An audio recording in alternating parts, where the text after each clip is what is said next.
আসসালামু আলাইকুম রহমতুল্লাহি অবরকাত। সম্মানিত দর্শক, ঢাকা দক্ষিণ সিটি কর্পোরেশনের মেয়র পদ নিয়ে সাবেক মেয়র ঢাকার জনাব সাদেক হোসেন খোকার ছেলে ইঞ্জিনিয়ার ইশারাক তিনি যে আন্দোলন করছেন, সে আন্দোলনের ফলে গত ১ মাস ধরে দক্ষিণ সিটি কর্পোরেশনের কার্যক্রম কার্যত বন্ধ। ঢাকা শহরের ময়লা আবর্জনা পরিষ্কার করা এবং মশা মারার মতো দুটো কাজ ছাড়া অন্য প্রায় সব গুরুত্বপূর্ণ কর্মকাণ্ড বন্ধ রয়েছে। সিটি কর্পোরেশনের যারা কর্মকর্তা তারা অফিস করতে পারছেন না। কেউ কেউ যদি অফিস করার চেষ্টা করছেন, তবে এশরাক সমর্থক যারা এই সিটি কর্পোরেশন ভবন এই মুহূর্তে ঘেরাও করে আছেন, তালা দিয়ে রেখেছেন, তাদের হাতে লাঞ্ছিত এবং অপমানিত হচ্ছেন। জনাব এশরাক মাঝে মধ্যে সেখানে যাচ্ছেন এবং তার সমর্থকদেরকে তিনি উৎসাহ দিচ্ছেন এবং তিনি যে কথাবার্তা বলছেন, কর্মকাণ্ড চালাচ্ছেন, তাতে এই যে পবিত্র ঈদুল আজহার আগে তিনি যেভাবে ঘোষণা দিয়েছেন যে তাকে যদি নির্দিষ্ট সময়ের মধ্যে শপথ পড়ানো না হয়, সেক্ষেত্রে তিনি নিজেই শপথ পড়ে নেবেন এবং মেয়র হিসেবে, নির্বাচিত মেয়র হিসেবে কর্মকাণ্ড শুরু করে দেবেন।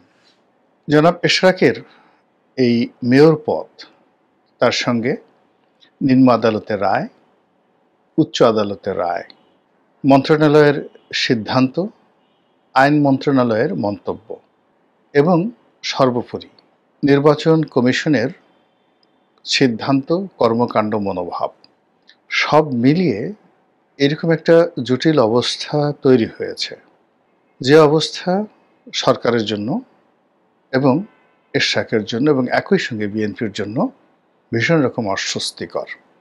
এখান থেকে কেউ যদি পিছিয়ে যান, সেটা যেমন তার জন্য নাক কাটার মতো অবস্থা, আবার এখানে যদি কেউ বিজয়ী হন, তার জিদ, তার সিদ্ধান্ত যদি এখানে বলবৎ হয়, তাহলে প্রতিপক্ষের জন্য সেটি হবে আত্মহত্যার শামিল।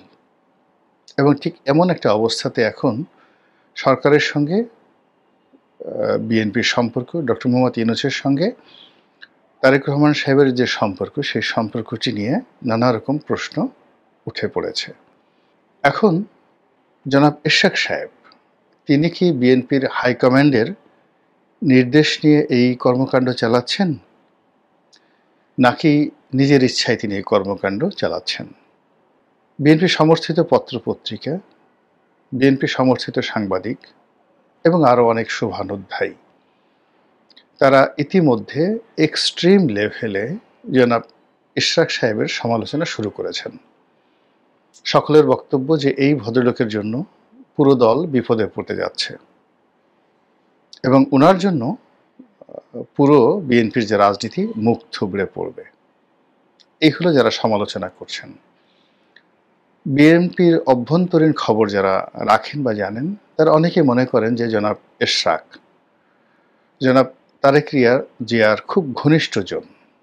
বলা হয়ে থাকে তিনি জিয়া পরিবারের একেবারে ঘরের মানুষ এবং এই মুহূর্তে পুরো বিএনপি রাজনীতিতে যদি জিয়া পরিবারের ঘরের মানুষ কাউকে বলা হয়, তাহলে সেটা এশরাক সাহেবকেই ধরে নেওয়া হয়।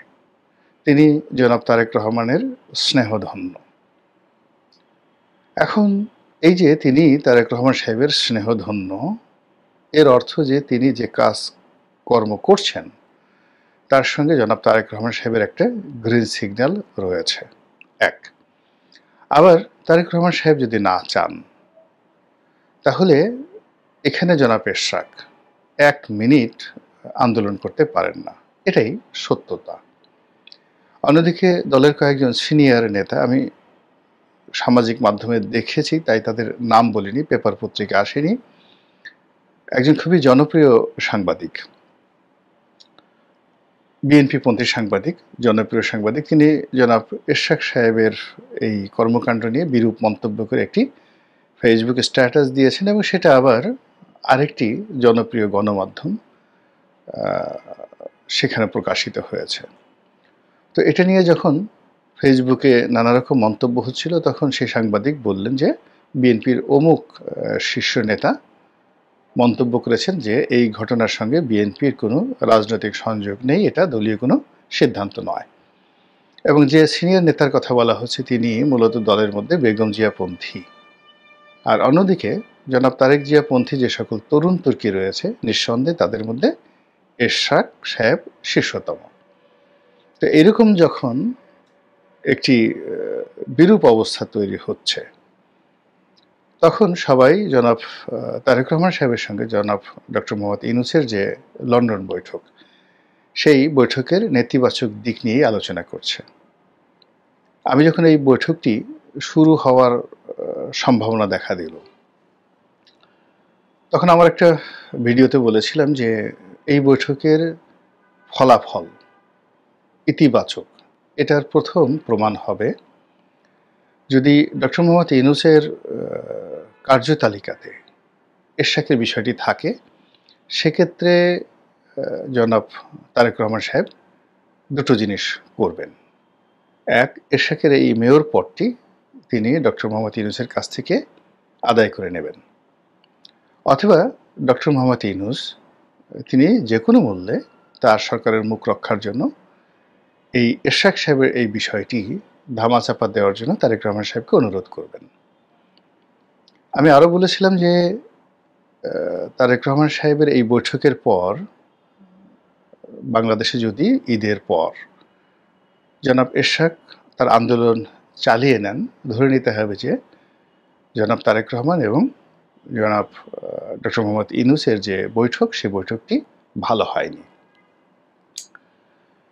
কিন্তু বৈঠক হওয়ার পর তো বিএনপির যারা লোকজন তারা ভীষণ রকম উচ্ছ্বসিত এবং তারা মনে করছে যে এটা তাদের একটা চন্দ্র বিজয়ের শামিল। এই বৈঠকের ফলে বিএনপি রাজনৈতিক কর্তৃত্ব লাভ করেছে, সম্মান লাভ করেছে, মর্যাদা লাভ করেছে এবং তারেক রহমান সাহেবের জন্য বাড়ি প্রস্তুত করা হচ্ছে এবং তিনি খুব দ্রুত বাংলাদেশে এসে রাজনীতির হাল ধরবেন, এভাবেই পত্রপত্রিকায় খবর ছাপা হচ্ছে। সেক্ষেত্রে বাড়ির ছবি, বাড়ির গেটের ছবি পত্রপত্রিকায় প্রকাশিত হচ্ছে। এবং আপনারা জানেন যে তারেক রহমান সাহেবের বাংলাদেশের আগমন এবং রাজনৈতিক কর্তৃত্ব গ্রহণ, নেতৃত্ব গ্রহণ তার দলের, এ সব কিছু নির্ভর করবে প্রশাসনের শুভদৃষ্টি এবং ডক্টর মোহাম্মদ ইউনূসের যে সহানুভূতি তার উপর। এবং তারেক রহমান সাহেব বাংলাদেশের মাটিতে পাড়া দেওয়ার সঙ্গে সঙ্গে সমস্ত রাজনৈতিক যে অ্যাটেনশন এটা তার দিকে চলে যাবে। পেপার পত্রিকা, সাংবাদিক, সাধারণ মানুষের দৃষ্টি, এমনকি তিনি যেখানে যাবেন, যদি আগামী কয়েক মাসে ধরুন তার মেজর কোনো ভুল না হয় তাহলে জনগণ পঙ্গপালের মতো তার জনসভাতে হাজির হবেন, তার বাড়ির সামনে লোকজনের ভিড় থাকবে। তো সেক্ষেত্রে যে সকল খুচরা পার্টি, লতাপাতা পার্টি কিংবা কসুল্লতি পার্টি যারা এখন তারেক রহমান সাহেবের ওসিলা করে বিএনপির মিত্রতা দেখিয়ে বড় বড় কথা বলছেন যে আমার সঙ্গে অমুকের কথা হয়েছে, ভাইয়ের কথা হয়েছে, ইত্যাদি ইত্যাদি, সে সকল মানুষ বা সে সকল দল এদের কোনো অস্তিত্ব থাকবে না। তারা বিএনপি অফিসের সামনে যেতে পারবে না। তারেক রহমান সাহেব যদি তাদেরকে ডাকেনও তো তারেক রহমান সাহেবের অফিসের সামনে এত লোক থাকবে, সেই লোকের বাধা অতিক্রম করে লতা পাতা পার্টির কেউ সেই তারেক রহমান সাহেবের সঙ্গে দেখা করতে পারবে না। ফলে বিএনপির যারা মিত্র সেই মিত্ররা নিষ্ক্রিয় হবেন অথবা বিএনপির যারা শত্রু তাদের সঙ্গে যোগ দিবেন, এর বাইরে কোনো কর্মকাণ্ড ঘটবে না। কিন্তু এখন দূর থেকে তারেক রহমান সাহেব যদি কাউকে টেলিফোন করেন, কারোর সঙ্গে কথা বলেন, অথবা কেউ যদি তারেক রহমান সাহেবের সঙ্গে কথা বলেন, সেখানে একটা বন্ধুত্ব এবং বন্ধন তৈরি হয়ে যায়। তারেক রহমান সাহেবের পক্ষ থেকে কোনো কিছু বলা না হলেও যিনি টেলিফোনে কথা বলেন বা ফোন করেন তিনি একটা আত্মতৃপ্তিতে ভোগেন যে তার সঙ্গে নেতার কথা হয়েছে এবং এভাবে অনেকেই বিএনপির বন্ধুত্ব বলয়ে নিজেদেরকে শক্তিশালী মনে করছেন। কিন্তু তারেক রহমান সাহেব আসার পরে সেখানে আসলে তার সঙ্গে বিএনপির নেতাকর্মী বিএনপির পদপদবীধারী এবং বিএনপির যারা ঘনিষ্ঠজন কেবলমাত্র তারাই সেখানে ঢোকার অনুমতি পাবেন, ঢুকতে পারবেন বা ঢোকার মতো নৈতিক মনোবল থাকবে। আপনি ধরুন বিএনপির পল্টন অফিসে তারেক রহমান সাহেব আসবেন, একেবারে যেদিন উনি বসবেন সেদিন দেখা গেল অফিসের সামনে ১০-১৫ হাজার লোক মানে সবসময় থাকবেন। আর যেদিন প্রথম জনসভা হবে সেদিন তো বলাই বাহুল্য, কত লোক যে হবেন তার কোনো ইয়াত্তা নেই।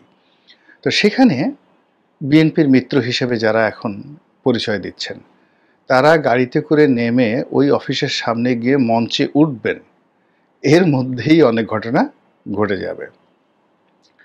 তো যাই হোক, এরকম একটা জটিল অবস্থা যখন চলছে বাংলাদেশে, ঠিক সেই সময়টাতে এরশাদ সাহেবের এই ঘটনা ইঙ্গিত দিচ্ছে যে তারেক রহমান সাহেবের সঙ্গে ডক্টর মোহাম্মদ ইউনূসের যে সম্পর্ক বা তার যে বৈঠক, সেই বৈঠকের ইতিবাচক ধারা এখন আর অব্যাহত নেই। ইতিমধ্যে জনাব সালাউদ্দিন সাহেব বৈঠক করেছেন জাতীয় ঐক্যমত্য কমিশনের সঙ্গে, এবং সেই বৈঠকে জামায়াত ইসলামী আসেনি, আরও অনেক দল আসেনি যারা আলাদা বৈঠক করতে চাচ্ছে। তাহলে স্পষ্টতই বোঝা যাচ্ছে যে বিএনপির সঙ্গে অন্যান্য যে রাজনৈতিক দল তাদের একটি স্পষ্ট দূরত্ব তৈরি হয়ে গেছে, এবং সেই দূরত্ব লন্ডন বৈঠকের কারণে। এখন সেই লন্ডন বৈঠকের যে ফলাফল, সেই ফলাফলটা যদি বিএনপি ঘরে তুলতে না পারে, তাহলে রাজনৈতিক অঙ্গনে যে শত্রুতা তৈরি হচ্ছে এটা তার প্রথম বাধা। আর দ্বিতীয় বাধা নয়, ঠিক বিপদ এবং বিপত্তি হয়ে পড়বে যখন রাষ্ট্রশক্তি বিএনপির বিরুদ্ধে চলে যাবে। এবং এই পুরো ঘটনাটা, অর্থাৎ প্রথমে লন্ডন বৈঠক আর দ্বিতীয়ত জনাব এরশাদ সাহেবের এই বিষয়টি, এটি তখন বিএনপির জন্য বোঝা এবং গলার কাটা হয়ে দেখা দেবে। তো সেই অবস্থাতে আমি মনে করি যে বিষয়টি খুব দ্রুত নিষ্পত্তি হওয়া প্রয়োজন, সরকারের পক্ষ থেকে, ডক্টর মোহাম্মদ ইউনূসের পক্ষ থেকে এবং বিএনপির পক্ষ থেকে। যে কোনো একটা বিষয় নিয়ে রশি টানাটানি করলে, বেশি চিপলে, লেবু বেশি চিপলে তিতা হয়ে যায়, রশি টানাটানি করলে ছিঁড়ে যায়। বন্ধন একই অবস্থা, বন্ধুত্বের জন্য স্যাক্রিফাইস করতে হয়। তো এখানে জনাব এরশাদ সাহেবের সমস্যাটাও সরকারকে বুঝতে হবে, আবার সরকারের সমস্যাটাও এরশাদ সাহেব বুঝতে হবে। এবং সেক্ষেত্রে আমি মনে করি ডক্টর মোহাম্মদ ইউনূস যদি সরাসরি এরশাদের সাথে বৈঠক করেন, তার সম্মান বাড়বে বই কমবে না। তিনি তরুণ প্রজন্মের একজন নেতা, জনপ্রিয়, তার অনেক কর্মী আছেন, সমর্থক আছেন ঢাকা শহরে। তিনি ঢাকা শহরের দক্ষিণাংশে যথেষ্ট লোকবলের অধিকারী, যেটিকে বলা হয় ক্যাডার ভিত্তিক রাজনীতি।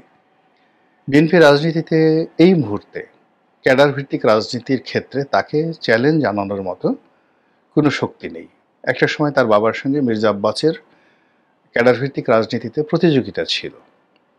তো সেখানে সাদেক হোসেন খোকা সাহেবের বেশি লোক না মির্জা আব্বাস সাহেবের বেশি লোক, এটি নিয়ে বিতর্ক হতো। কিন্তু এখন মির্জা আব্বাস সাহেব যেহেতু বয়স হয়ে গেছেন, তার সন্তানেরা ঠিক ওরকম এরশাদের মতো রাজনীতিতে এগিয়ে আসেনি। তো সেই ক্ষেত্রে সেই দক্ষিণ সিটি কর্পোরেশনের যে সকল ফ্যাক্টরগুলো রয়েছে রাজনীতির, বিএনপি রাজনীতির, মাসেলম্যান রাজনীতির, এই পুরোটাই এখন জনাব এরশাদের হাতে। তো সেই এরশাদকে ইচ্ছা করলে বিএনপি মাইনাস করতে পারবে না, এটা ডক্টর মোহাম্মদ ইউনূসকে বুঝতে হবে। আবার ডক্টর মোহাম্মদ ইউনূসের যে রাজনৈতিক অভিলাষ, কিংবা তিনি যেভাবে দল গঠন করতে চাচ্ছেন, তার এনসিপিকে তিনি যেভাবে পুনর্বাসিত করতে চাচ্ছেন, সেখানে এরশাদ সাহেবের মতো লোকের হাতে যদি দক্ষিণ সিটি কর্পোরেশনের নেতৃত্ব চলে আসে, তাহলে খুব অল্প দিনের মধ্যে উত্তর সিটি কর্পোরেশনের নেতৃত্বটাও বিএনপির হাতে চলে আসবে। এবং সেক্ষেত্রে পুরো ঢাকা শহরের ওয়ার্ড ভিত্তিক বিএনপির যে ক্ষমতা, দাপট, এটাকে চ্যালেঞ্জ দেওয়ার মতো কেউ থাকবে না, চ্যালেঞ্জ করার মতো কোনো শক্তি থাকবে না, যা কিনা এনসিপি রাজনীতি বা ডক্টর মোহাম্মদ ইউনূসের রাজনীতি রীতিমতো একেবারে গোল্লা বানিয়ে ফেলবে, শূন্য বানিয়ে ফেলবে। এই বিষয়টাও বিএনপিকে ছাড় দিতে হবে এবং বুঝতে হবে, যদি বৃহত্তর অর্থে জাতীয় নির্বাচন তাকে আদায় করতে হয়। এখন জাতীয় নির্বাচন ভার্সেস 2 সিটি কর্পোরেশন, জাতীয় নির্বাচন ভার্সেস ঢাকা শহরের পাড়া মহল্লায় মাস্তানি, চাঁদাবাজি থেকে শুরু করে স্থানীয় রাজনীতির উপর কর্তৃত্ব